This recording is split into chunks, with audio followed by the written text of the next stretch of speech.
Hi, welcome. We're Family Resource Center on Disabilities. Today we're here to invite you to listen to us and give us a call. The number on the screen is 312-939 312-738-1060. I'm sorry, I'm giving you my phone number, the organization phone number. Give us a call. So today, Family Resource Center on Disabilities, we're here to chat with you today, and we are the Parent Training Information Center for the Chicago metro area. We cover 8 counties around the Chicagoland area. Our telephone number is 312-939-3513. 312-939-3513. You can email us at info@frcd.org. Our website is www.frcd.org. Follow us on Twitter at FRCDPTI. Subscribe to our YouTube channel at FRCD1231.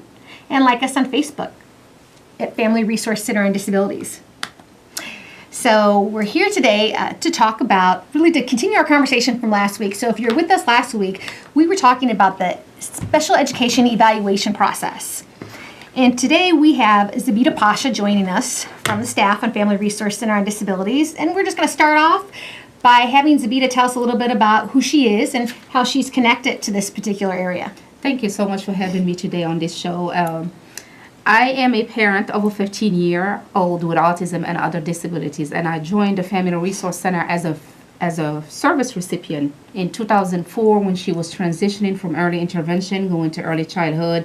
I came to the organization, did not understand what is IEP, what does it mean. I didn't understand the services that were lined up in her IEP, and I came to this organization and literally you guys had broke it down to me to my level of understanding, and it became a little bit easier. I understood back then, and now that special education, it is a language on its own. And we must understand the layers of each thing in the IEP so we can be vigilant on what services and support our children need. So now I started when she was going into the system, and now it is almost 2004 to now. It's almost 12 years of doing IEPs, and I became now support to parent, and I am happy to do it. And I'm giving back literally to the families and to the community as I was given the support and services from Family Resource. Okay. Well, Zabita is on staff at Family Resource Center on Disabilities, and she's going to continue the conversation we had with Lynn last week about the special education evaluation process.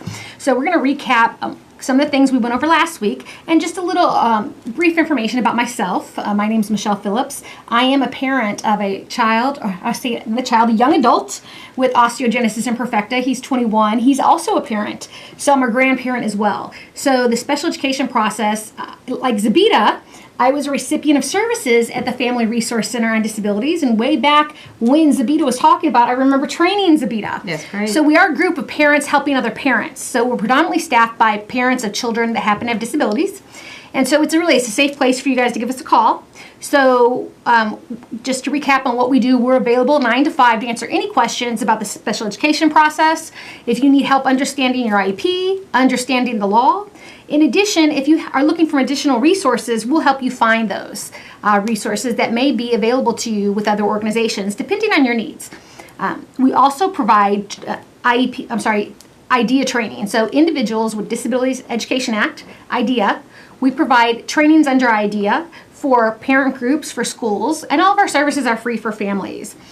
You can go onto our website at www.frcd.org, and there is a form you could fill out if you would like to request training. So just to recap kind of some of the things we went over last week, and we're going to continue the conversation with Zabita, but we were talking about the evaluation process. So what do I, as a parent, if my child is struggling in school, what is the first thing I should do, Zabita? The first thing that you should do is talk to the school and kind of like voice your concerns, and all of these voicing of concerns must be done in writing. In writing, which is the key point. That's the key point. And then once we do it in writing, the school will let us know within 14 days whether they're going to do the evaluation or not do the evaluation. The next step is going to be consent for the evaluation. So once we request once we put our request in writing, oftentimes the schools actually give us a call and say a variety of things. So one of the things we mentioned last week was oftentimes parents get a call and say, hey, we're already working with them and doing all these other things. And so it's oftentimes a denial of that evaluation. So anytime that happens, whatever they call you to say, what you need to say, or what you should say, I believe, is, can you put that in writing? We need that information in writing. So step 1 is request the evaluation. Step 2 is within 14 days, the school should be letting you know whether they're going to do that evaluation or not. Then there's the consent for the evaluation. So the school is going to give you a consent to sign so they can actually start the evaluation process. And once they do that, you have 60 school days. Actually, the school has 60 school days to actually do the evaluation. And then we also talked about what the evaluation may entail, which is a variety of different things that it could entail. We went over that last week. But the next step, so far, we have a kid that was struggling in school. The family requested the evaluation. Now we're going through the special education process. And remember, it is a process. So the school has timelines they need to follow. And it may take complete 60 school days. So don't get discouraged. Everything doesn't happen overnight. But the evaluation process leads to an eligibility meeting. And that's now when we start to talk about the IEP. Which is a little bit kind of where we left off last week, was talking about that eligibility conference or that IEP once we make an evaluation request. So there's 2 different types of evaluation requests. The initial evaluation, which could be a child transitioning from early childhood into services. When they're 3 years old, they should have an IEP if they're a child that qualifies for an IEP. And so that's one of your initial evaluation processes. But in addition, I could have a child that's struggling in school, and I could submit a request for an evaluation. It's important for everybody to remember what Zabita said. Oftentimes we put that request verbally, but it all needs to be in writing. So now, Zabita, we've just a couple questions. Okay, so Zabita, who would you say is eligible for special education services? We did talk last week about, to remember, services is not a place, it's a set of services. Special education is a set of services and support what my child needs. For my specific, child's needs is communication, so she needs she needs speech pathology services, so forth and so forth. So who qualifies for special education services when the disability is impacting the child performance adversely?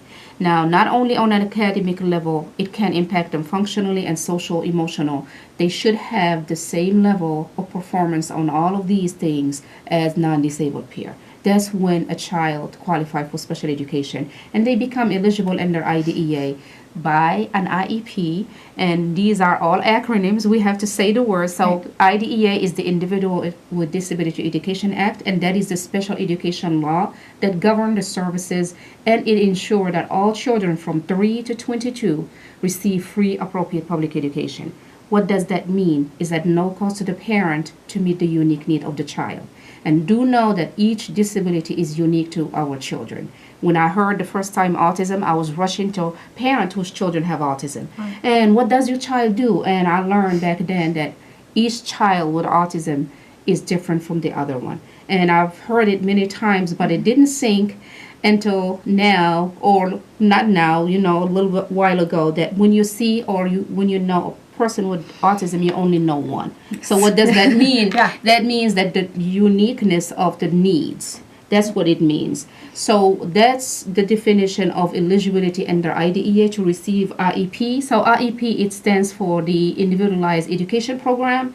I want to highlight a key word in there. It's individualized. What does it mean? It's just for my child's unique need. Okay. So the program has to be tailored and crafted for my child's need. If they need speech, that's what they need. If they need functional skills support, that's what they need. If they need, of course, academic support, that's exactly what they need, and so forth and so forth. So it is a spectrum. This is what I would say. And there are many layers that we look into it. Family Resource Center will help you to look into those layers and understand them and go and move forward. And of course, we link parents to the right agencies and to the right supports when they need them. I think one of the key things for families to remember is to use the language of the law. Oftentimes, and I know experience of many of our families are, once they started using the language of IDEA, it changed the dialogue that was happening at the school. When they started to write letters, that also changed the experience that families had at schools. So regardless of where you're at in the process, remember that to be honest, conversations didn't really happen unless you have documentation of that conversation. But if you're going to have conversations without follow-up letters, you need to keep a phone log so you know who you spoke to, when you spoke to them, and what the conversation really entailed. And one of the things Abida was saying, a lot of words that she mentioned really are words that are written in IDEA. So things like appropriate. So you want to remember that you want to use the language of the law. So if you believe something is, oftentimes families say, this is what I believe is the best for him. And that's great. I think that's fine that you've discovered what you believe the child needs. But I encourage a family to use the word appropriate because the school doesn't have to provide the best services. What they have to provide is free, appropriate public education. So if it's appropriate for your child, why is it appropriate for your child? So as you're going through the evaluation process, so often families have outside data from evaluations that they've done with their doctors or psychiatrists, and that information the families bring to the table. And Zabita, what happens when I bring that outside information to the table? That outside or independent evaluation can only be considered by the school system. Literally, they don't have to look at it if they don't want to. However, I encourage the parent to have more data to support what they are concerned about. Okay. Let's say there is an issue with handwriting and there is an outside evaluation through an OT and they said there is a coordination issue. Okay. That will back me up to say, hey, I have noticed at home my child's handwriting is not legible. I can't even read it. He is tilted in writing and it's messy. He is scratching the paper to the point is making holes. So these are functional skills that we really have to look into. Sometimes the teachers, they have too many things going on, and the parent, we have too many things going on. So those reports can back us up, but do know that the school district does not have to take them or consider them. The key word is the schools have to consider the evaluation. Right. So consider could mean a variety of things. It could mean the schools read it, they really took it to heart. It can mean they read it and they don't agree with it. Right. It can mean a variety of things, but you as a family have to know that the outside evaluations, that's good data for you. But remember that the schools only have to consider that information. So oftentimes those outside evaluations that we experience that for parents that come to us, they really are evaluating things that are non-related, they're not related to the school environment. Right. So you do want to make sure if you're bringing those outside evaluations in, that outside evaluation is demonstrating how that disability impacts the child in the academic setting. So in that school setting, whether it's functional or academic. So you want to make sure that information is in the outside evaluations that you do bring into the school. In those outside evaluations, I always encourage families to have their own. A lot of families that work with us, the first time that they suspect anything, they're requesting it from the school, and that's the evaluation from the school, which I think is great. That's fine. But we want to remember, and I always encourage families to remember that really outside evaluations from our private physicians are really going to help support either what we believe or think, or they're really going to give us a perspective that maybe we were wrong. So I think it's really important that we have all that data and information for us to make that decision as we move forward with our child. But I really like, Michelle, when you said that the outside evaluation or the independent evaluation can only be considered, but it may not be applied to the educational environment. Right. We had to keep in mind that the services and support that we are seeking from the school should be implemented during the instructional time. If the school started at 7 to 3, what have you, not after school. Let's say a cheerleading activity may need some other support. So the doctor may have discussed this with the parent because that's an extracurricular activity, may be good for the kid, but it is not going to be happening during instructional time. Right. So I really appreciate you, bringing that up because sometimes we kind of overlap information and it is too much of information to digest within a short period of time. Yeah. And another key word that you had said is a process. What does that mean? It takes time. Yeah. It takes time. Right. Really, so many families call us so often, and one of the things we do is give families homework. Because if they haven't been to a training and if you haven't really studied IDEA, oftentimes it is overwhelming. All of our services are free for families. A lot of our families are really, like we were, really just surviving, to be honest. We were navigating the system. We had to support our household. So lots going on emotionally and physically. And so then you have, in addition, so many families, and I'm sure like Zabita and I do, we really just depended on the school, the experts, to take care of us and do the right thing. And what we learned in the process when we started to come to the Parent Center was that we all have different perceptions of what the right thing is. Mm-hmm. So it's important to keep in mind that you as a parent are equal partner throughout this process. And when we talk about the evaluation process, we got to, they've done the evaluations, it's taken them 60 days, now we're at the eligibility conference. And we went over some of this last week, but it's important to remember that when you have that meeting conference, you have a 10-day notice. In addition to the 10-day notice, you want to look at who's actually written on that IEP notice. So you're going to get a notice that's going to give you the date and time to come to the meeting. I want you to remember that IDEA says it needs to be a mutually convenient time. Mm-hmm. So if the date and time on that notice is not appropriate for you, it doesn't work for you, we actually encourage families to give them the school 3 dates and times that are appropriate for you. Because again, remember, it needs to be a mutually convenient time and you are equal partner throughout this process. So once you have the eligibility conference, you get that notice, look at who's all invited, and you want to make sure when you attend the meeting that those people are there. As a best practice, we encourage families to get the evaluations prior to the meeting so they could read them. Oftentimes that does not happen. It right? does not. It does not happen. However, during that meeting, make sure that you understand every bit of that evaluation, and you have the right to reconvene if you don't have enough time to process that information. Right. Really nice to mention the prior written notice, the conference notice, and also who are those folks and what is their position. Who are they? What do they do? If it is just a name, I need to know what do they do? Are they speech pathologists, occupational therapists, special education teachers? And if there are people who are not familiar, what is the purpose, for them to be there? Right. So she's talking about the meeting notice. And most meeting notices are going to have that information. But if you don't see it, ask. Right. You ask as many questions as you need to. In addition, everybody has a different style and how they handle a meeting like this. If it's the first time, if it's the 50th time you've been to a meeting, but everybody has really a different style, so you have to figure out what works best for you. So for me, I know I really need to process the evaluations when it was my personal child, when it was happening with me. So I would always ask for them in advance. I wouldn't always get them in advance, but when I didn't get them in advance, sometimes I would just ask to reschedule. I'd be prepared to reschedule because I knew I needed time to process that information, or I would ask to take a break. Can we take a little break? Let me review this information, and then we can move forward. But it depends, again, on your style, what the goal and the mission of the meeting is, and how you would like to see this proceed. So there's a variety of different styles you can actually take on, that's why it's so important for you to come to training, because you really get to talk to other parents, really hear about other styles that other families have, things and techniques that work for other families, because we can teach you the law.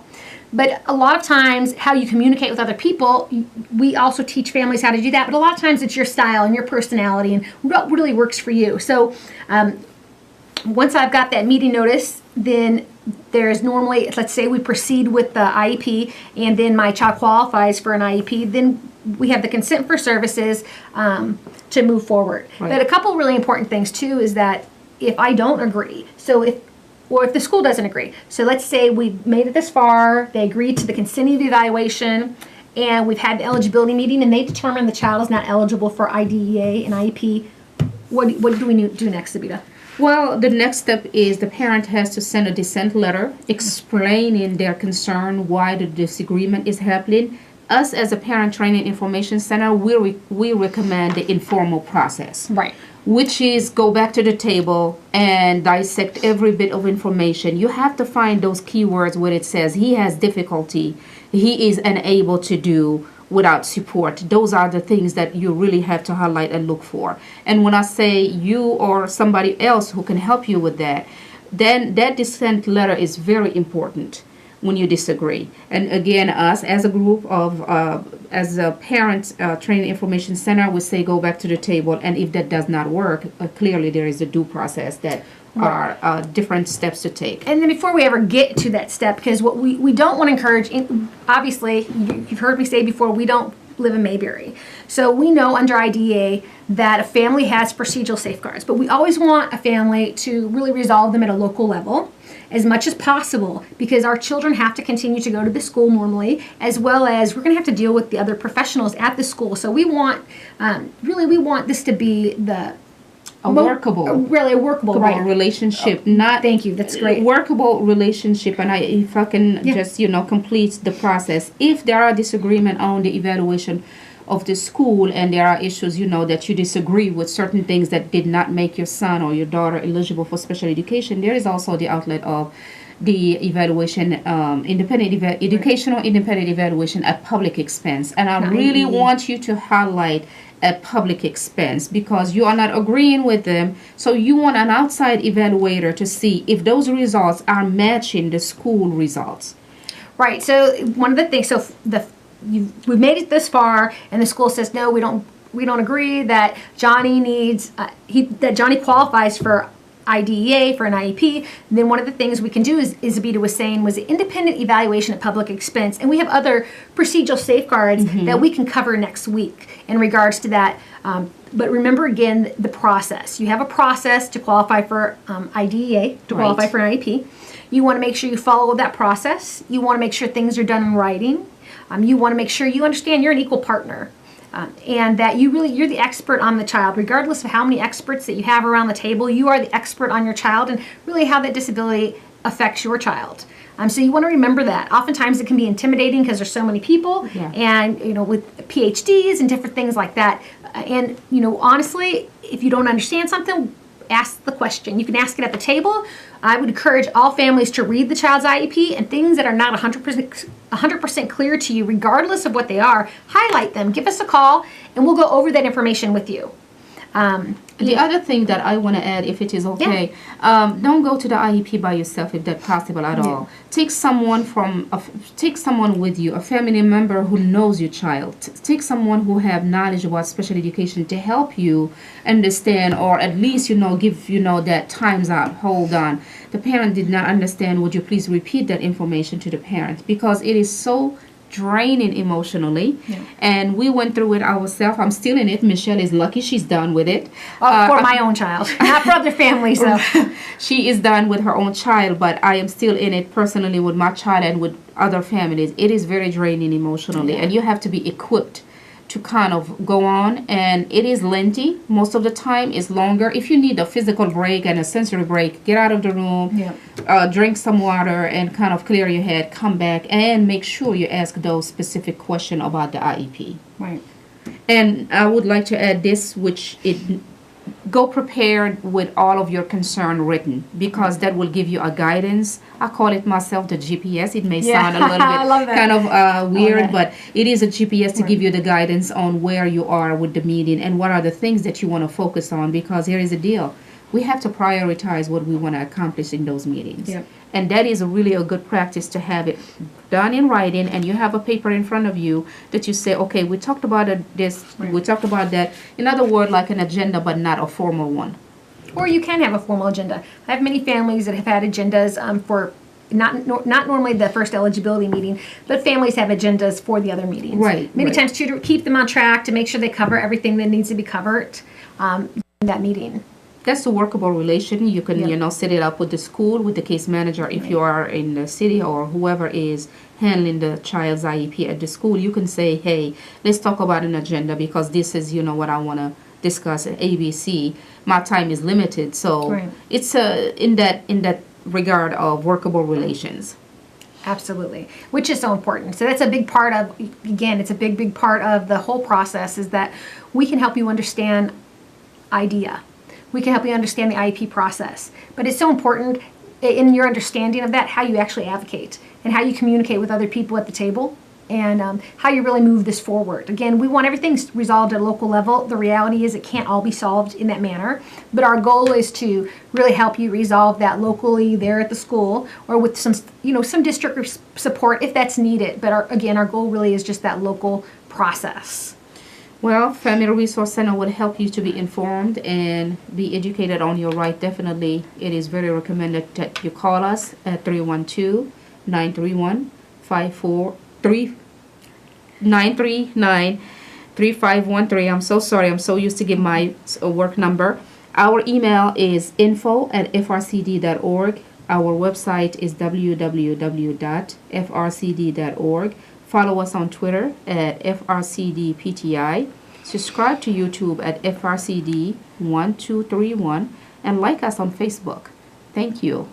Thanks so much. We'll talk to you next week.